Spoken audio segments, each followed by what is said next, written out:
What's going on, everybody? Welcome back. Another Bonds Apartment YouTube video. This time we'll be looking at my watch collection. I'm going to do kind of my own talking watches, Hodinky. Before we get started, of course, be sure to like, subscribe, follow on Instagram, Twitter. What else I got? Instagram, Twitter, Facebook, Blend Instruments Podcast. You know the drill. Scan the barcode. Bonds Apartment merch. Every time I say Bonds Apartment merch, it just makes me laugh because, I don't know. Buy some Bonds Apartment merch. Let's take a look at the watch collection.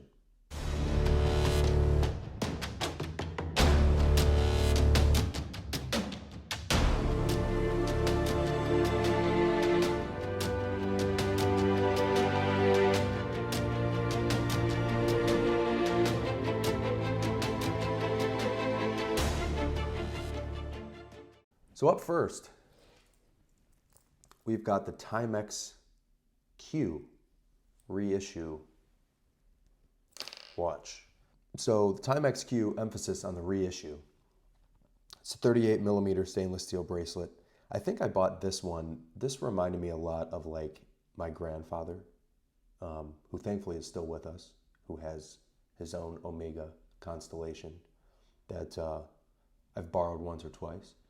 But this just reminds me of that 70s kind of businessman with this bracelet here. The only reason, I will say this is probably my least worn watch because this snags like the hair on my wrist. But it's a nice watch. It's kind of a nice dress watch. I'm sure I'll wear it at a wedding someday or something soon. Stainless steel. It's got a date window. Water resistant up to 50 meters, so obviously not a dive watch of any sort, just kind of a classic throwback. And the price point, I think it's $180 US. So that is why I got this one. Just reminds me a lot of my grandfather. And I do like the Pepsi bezel. I like the blue dial. Nice watch overall. So the next one here is a Shinola from Detroit. This is a watch this was a gift. So this one, it's a 47 millimeter. I don't have very big wrists. Doesn't look as bad as you would think once I put it on. I don't wear it very often. As you can tell, it's dead. It is a quartz movement, so it is just dead for this video, but it's a white face, gold bezel, screw down crown. It's a beautiful watch, don't get me wrong. It's very pilot-like watch. I like how big the numbers are. If you're familiar with the company Filson, they actually made this strap. But it's nice. You look at the back, it says Shinola Detroit. That's the thing. It's a Detroit-made watch. I'm from Michigan. I only live about an hour from Detroit, if that, 40 minutes. So it's got the serial number on the back. I've always liked what they did with this watch here. Pilot watch vibe, sapphire crystal. Nothing too crazy. I think the big thing with this watch is the fact that it's from Detroit. I think that's why they do so well out here. I have seen Shinola stores. I know there's one in like Chicago. There's one in Honolulu. There might be one in New York. I throw it on every now and then. They're popular in Michigan. If you live in Michigan, you see a lot of people wearing them. And ever since I've kind of started to collect watches, I've kind of gone further and further away from this one, but I still have it. Not bad.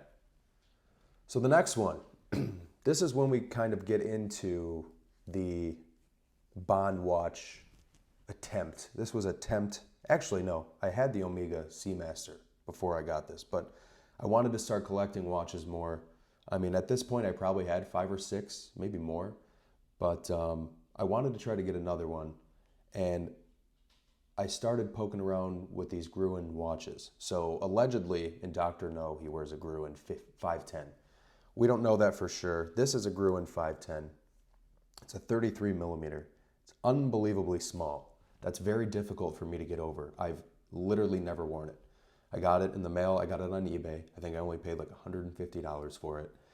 The thing that blows my mind about this watch, of course, is the fact that the very small secondhand at the 6 o'clock marker on the watch. This watch is literally from, I think, the mid to early 60s, late 50s potentially. And I got that in the mail, shook it, and it immediately just started going. And I was blown away by that. It's just, of course, that automatic movement, you can't beat it. It's just so beautiful. It's so, something about seeing something so, you know, this is a watch made in the late 50s, early 60s. To see it show up at my house in 2022, still ticking, is incredible. Gruen, of course, they didn't survive the quartz movement in the 70s, so that's why Gruen has ceased to exist, which is a shame because it is an American brand too. I think they were based out of Ohio, which is cool. Their headquarters kind of look like a castle. But yeah, so this was my attempt at getting a Dr. No watch, which we still don't know, and I don't know if we ever will know, which is kind of strange. I don't think it should be that difficult to figure out. I think we need an official word from Barbara Broccoli and maybe Michael G. Wilson. But so yeah, that's the Gruen 510. So up next, my newest addition to the collection is the Atelier Jalaper. This is the AJ002-B. So this is a black matte finish. And of course, the high point of this watch is that that face is made from the bonnet or the hood of an Aston Martin DB5. It's truly a work of art, and I'm very thankful that I was able to get my hands on this. But of course, it's got the day window, the date window. I like that red second hand. It glides real nice. It's Miyota 8285 movement, so not a Seiko movement. I think Miyota and Seiko kind of compete pretty close to hand in hand, but 42-hour power reserve, 21 jewels. Dial is entirely made, like I said, out of an Aston Martin DB5 bonnet, which is just incredible. So the case, it's stainless steel, but it's black PVD treatment, which I believe just means it's scratch resistant, which, trust me, I'm not going to try to figure that out, but it's scratch resistant. 40.5 millimeter dial, lug width is 18 millimeter, water resistant up to 3 ATM. This is just, you know, like I said, my newest watch. I've got a really nice story. I keep the story kind of private though. It's a special story to me of how I got this watch. But my newest one, and a very, very quick favorite of mine. You know, we actually interviewed, Jake and I, on the Blunt Instruments podcast, one of the founders of this this company, probably almost 2 years ago now. And it was nice 2 years later to end up having one of my own. So that's the Atelier Jalaper. I'll call it the Aston Martin watch. So up next, I've got the Oris Classic Date watch. This is a fully automatic watch. The sentimental value behind this one. So I've noticed that certain watches I have a sentimental value as to why I have them or have purchased them. This one, the sentimental value came afterwards. So I purchased this one on the internet. I wanted an Oris. I wanted an automatic watch. I mean, just watch that secondhand glide. It's an incredible watch. Stainless steel. I think they consider that a rose gold touch around the face there. I don't think that's quite gold. But the sentimental value with this watch is I've let a few different people borrow it on very special occasions. One in particular, my Uncle Joe wore this to his daughter's wedding, my cousin Melissa's wedding. So I thought that was kind of cool. Like I said, I think one or two, maybe even my future brother-in-law has worn this one. I'm almost positive he's worn this before. I actually just gave him a watch. So that's why my collection is now one less. But yeah, that's what makes this one so special to me. It's a beautiful watch, and Oris is an incredible company, but that's sentimental value in there, is letting people borrow this for very special moments in their life, which I think is pretty cool. So up next, the second newest one, and quickly my favorite. This is a 1966 Omega Seamster automatic. It's a 35 millimeter, so it's 2 to 3 millimeters bigger than the Gruen. I say the Gruen's 33, but when you compare them to each other, I don't know, man. It looks like a 29. Like, I got that and I thought maybe I should give this Gruen to my mom. But this is an incredible watch. The story behind this one, and I think I have done a YouTube video on it, was when it showed up, it didn't have a strap. I thought, no problem. Because when the Gruen showed up with the strap, I didn't like the strap that it came with, and it kind of felt like the strap didn't fit for the Gruen. So when this one showed up, I thought, perfect, I'll order a Hirsch strap. I love Hirsch straps. Thank you, Lorenzo, for introducing me to those. But then I quickly realized that I believe this watch originally had a stainless steel bracelet and not a leather strap. So it looked like whoever, and not even necessarily the person I bought this from, but at some point in time, they really struggled with getting that stainless steel strap out of this watch. And it kind of left remnants of the stainless steel in the lug holes, which then it looked like over time people tried getting out of the watch and could not. So I had to bring this. I mean, I shout out to my buddy Rainer. He couldn't figure out what to do. Lorenzo was like, I've never seen that. I mean, they gave me ideas of what you could do, but they had never really seen it, which, when those two guys have never seen something, it's very scary. Holy balls, I was scared. So I brought it to a jeweler near me, and they were able to fix it. I think they just drilled, not through, but they kind of drilled enough to where they were able to kind of wiggle out that remnants. And now it's my favorite watch. And it's got some signs of wear on the inside of the face.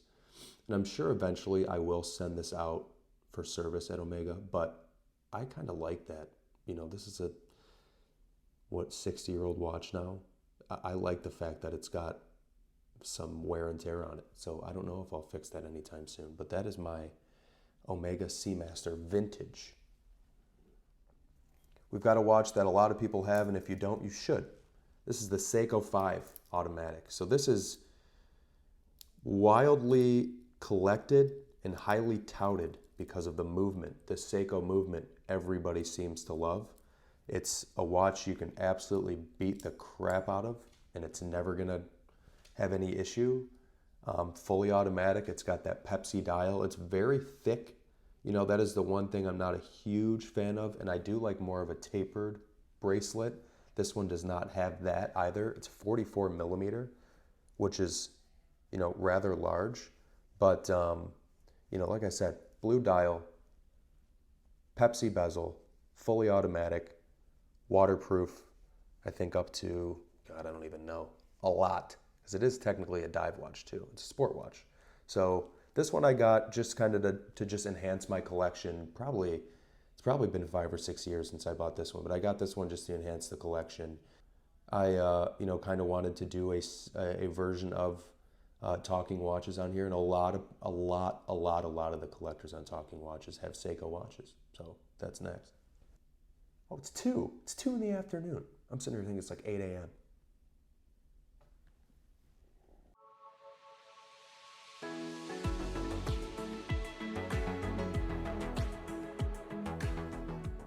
Another one of my, not newer.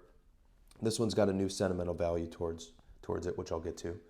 But this is the Tissot Gentleman Powermatic. Powermatic just means automatic, and it's powered by you moving. So this Tissot Gentleman I got before I had gotten my Omega Seamster. This was kind of my temporary, you know, resolution to not having the Seamster yet. But this one, once again, automatic, stainless steel, blue dial. I have a lot of blue dial watches. Every single one of my watches on a bracelet is a blue dial except the tag. So this one I actually bought new. I bought directly from Tissot. I think it's about a 41 millimeter case. The sentimental value with this one is when one of my best buddies got married, Tyler, shout out to Tyler, his then fiance reached out to me because she knows I'm, you know, watch obsessed. Said, I want to get Tyler a watch. I'm thinking about getting him a Shinola. And I was like, honestly, the problem with Shinolas are they're priced like a Tag or a Tissot. Shinolas are pretty expensive. So I basically told her, if you're going to spend upwards of 700-800 on a watch, even into the 1,000-1,200 range, I was like, I would get a Tag or a Tissot. And of course, this Tissot Gentleman, I think, is $775 US. So with that said, this one was kind of a no-brainer for her. It's Tissot is, you know, an entry-level luxury brand. It's a very respectable brand. It's a fully automatic watch, stainless steel. And she ended up getting this for him based on my recommendation. And this was his wedding gift. So he wore this on his wedding day. We both have the exact same watch. I think we've got a picture or two together, not this particular one, but wearing these watches. So I thought that was pretty cool. I like being able to help people in that sense. So that's the Tissot Gentleman. So next, the infamous two-tone Tag Heuer Aquaracer that was gifted to me by the one and only Mr. Robert Taggart, aka my dad. So I'll tell the story. Everybody's heard the story. This was given to him by the former owner of the company that he worked for and retired from, which you can see on the face there. But I guess they bought him for all the vice presidents. For some reason, they had a couple extra. They said, Bob, keep him in your desk. Well, fast forward 15 years later or something, when he retired, he was cleaning out his desk, he saw this extra watch. So of course I wanted one of them, but I wanted his watch. I didn't want the one that had been sitting in the desk for 15 years. I wanted the one that he had been wearing. So this is the one this was the one he was originally given. So he took the one that he had found in his desk later on, and then I took the one that he had been wearing. I will say, of all my watches, this one has the most sentimental value for obvious reasons. And then of course, that two-tone stainless steel, when the sun hits it, man, it shines more than any of these watches. Truly, any of them. So that is a look that I like. I like the white face. I like the two-tone gold. It's really the only gold I have. It's 41 millimeter, 300 meters water resistance, quartz, of course, two-tone stainless steel, deployment clasp. Just a great watch. You can wear it to a wedding. I like to wear it all the time. I'll wear it wherever. So thank you, Dad, for this one. I love this one. Next,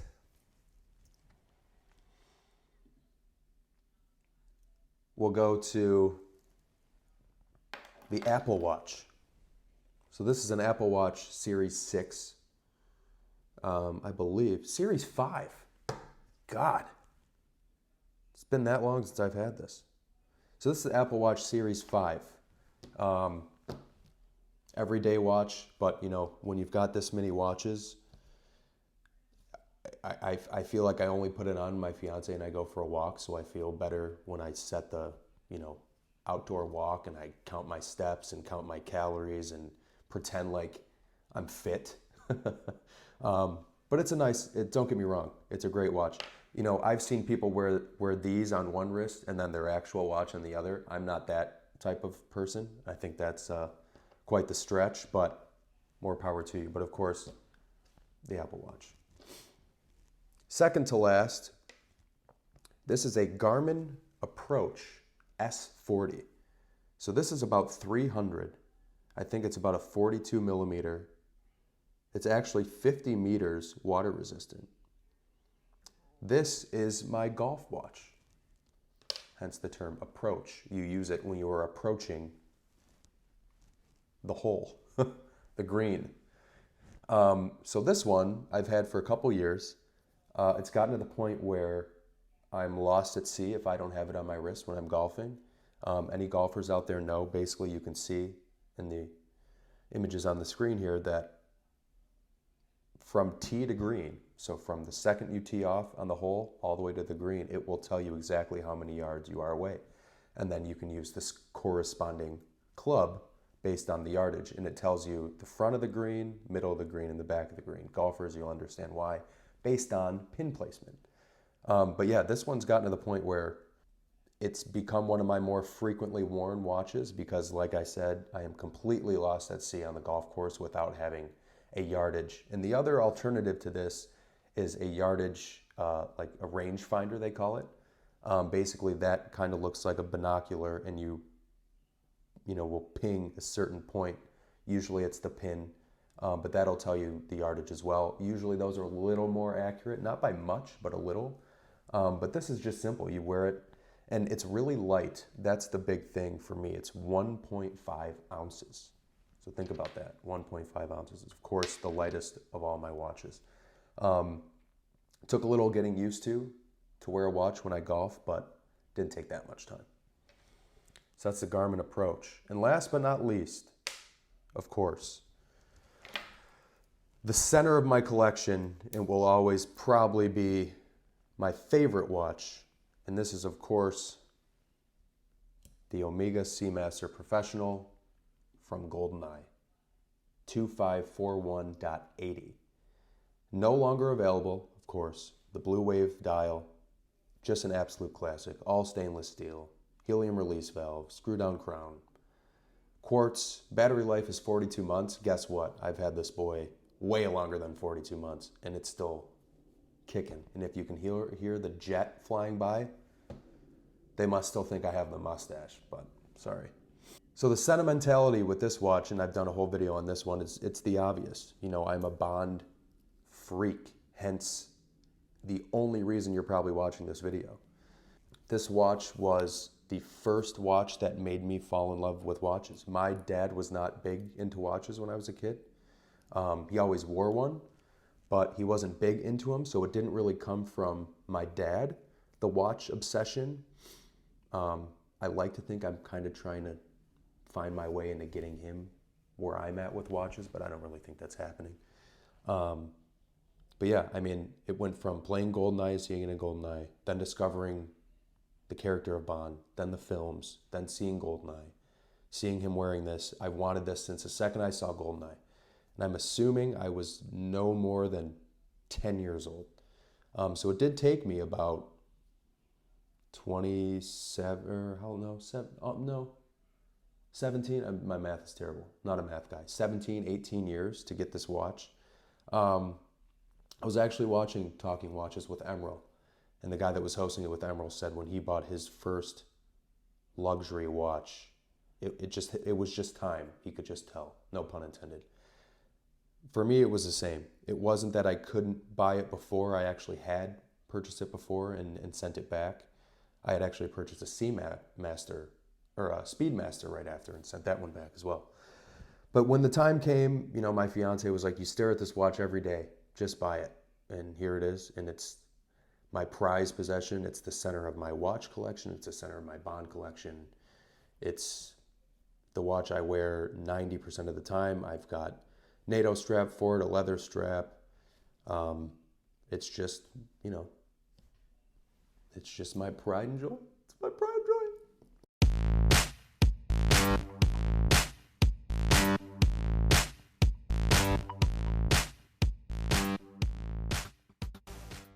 That's it. I hope you enjoyed taking a quick peek at my collection. I'll see you guys on the next one. And hopefully the next one will be, I'll give you a little insider information. My boy Grant, one of my best friends in the world, I tried getting him to buy the No Time to Die Bond watch. And I don't think I've ever seen anybody in a situation who felt more pressured by themselves. Because I was just like, here it is. We were at the Omega Boutique here in Michigan. It's like, here it is. And he's like, holy shit. I think he was like looking at stocks, doing all he could. Like he was like, I can buy this right now, but should I? Will my wife kill me? Will my children appreciate this watch in the future? So with that said, my next watch will hopefully be the No Time to Die Seamaster. And it would be the most incredible experience if I could bring Grant with me to buy them together and just wallow in the paycheck and the expense together. So hopefully in the next maybe 6 months or less, I'm hoping more like 3 months, I can make a video of the two of us going to Omega and buying that watch. But until then, stay tuned. This has been Luke, Bond's Apartment. Catch you guys on the next one.